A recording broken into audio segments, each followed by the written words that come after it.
میرا سوال یہ ہے کہ ہمارا کتاب سے یا سنت سے رشتہ کیا رہ گیا ہے عملی طور پہ؟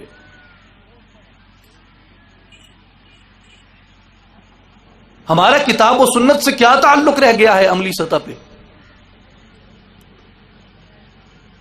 فقط رسمی کلامی مسلمان ہونا، کتاب و سنت کے احکامات کو بالائے طاق رکھ دینا، اور فقط اس لیے مسلمان رہ جانا کہ میرے باپ دادا مسلمان تھے تو اب میں اپنے باپ دادا کے مذہب کو کیسے چھوڑ دوں؟ کیا یہ ہماری مسلمانی رہ گئی ہے؟ کیا اس بات کے لیے ہم مسلمان رہ گئے ہیں؟ کیا یہ تیاری کر کے ہم اپنی قبر میں جائیں گے؟ کیا یہ تیاری کر کے ہم قرآن کو اس کا جواب دیں گے؟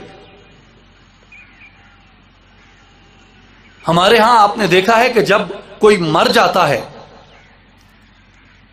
تو اس کے جنازے سے پہلے بھی اور اس کے جنازے کے فوراً بعد بھی جب صفیں بن چکی ہوتی ہیں، جس نے جنازے کی امامت کرنی ہوتی ہے وہ اعلان کرتا ہے کہ بھائیو، مرحوم نے اگر کسی کا قرض چکانا ہے، مرحوم نے اگر کسی کا قرض دینا ہے،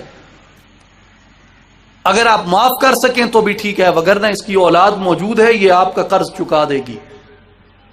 یہ اعلان کیا جاتا ہے نا ہمارے ہاں جنازوں میں۔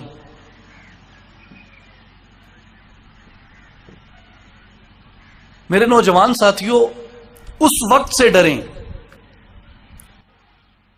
جب امام یہ اعلان کرے کہ اگر اس نے کسی کا قرض ادا کرنا تھا تو وہ بتائے۔ اس وقت سے ڈریں جب مسجد کی شلف میں غلاف میں لپٹا ہوا قرآن پکار کے بولے گا کہ اس شخص نے میرا قرض ادا کرنا ہے۔ اس وقت سے ڈریں جب اللہ کی کتاب پکار کے کہے کہ یہ مسلمان میرا قرض ادا کیے بغیر جا رہا ہے۔ کیا قرآن کا قرض نہیں ہے ہماری جان کے اوپر؟ کیا ہم قرآن کے مقروض نہیں ہیں؟ جس طرح کا معاشرہ، جس طرح کی سوسائٹی ہم تعمیر کر رہے ہیں، کیا یہ قرآن کے مطابق ہم تعمیر کر رہے ہیں؟ ہمارا دین ہمیں پکار کے کہے گا کہ یہ شخص میرا قرض ادا کیے بغیر جا رہا ہے۔ بیت اللہ سے آواز آئے گی، گنبد خضرا سے آواز آئے گی کہ یہ امتی حضور کا، یہ حضور کا قرض ادا کیے بغیر جا رہا ہے اس دنیا سے۔ قبر کی مٹی پکار کے کہے گی کہ اس نے میرا قرض چکانا ہے، بھیجو اسے میری طرف۔ ہم کیوں خدا کے خوف سے عاری ہو گئے ہیں؟ ہم کیوں اللہ کے عذاب سے بے خوف ہو گئے ہیں؟ ہمارے اور ہمارے اسلاف، ہمارے بزرگوں کے درمیان سب سے بڑا فرق یہ ہے کہ ہم جب قرآن کی تلاوت کرتے ہیں تو قرآن میں اول تو، اب میں کیا کہوں، ہمیں پتہ نہیں کتنے عرصے بعد یہ توفیق نصیب ہو کہ ہم قرآن کی تلاوت کریں، قرآن کو چھو کے دیکھیں، قرآن کو کھول کے دیکھیں کہ اس میں لکھا کیا ہے۔ لیکن جب ہم قرآن کی تلاوت کرتے ہیں،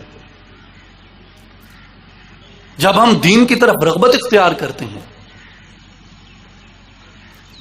تو کیا صرف یہی کافی ہے یا اس کو عملی طور پہ اپنے اوپر لانا، اس کو عملی طور پہ اپنے اوپر نافذ کرنا یہ زیادہ اہم ہے؟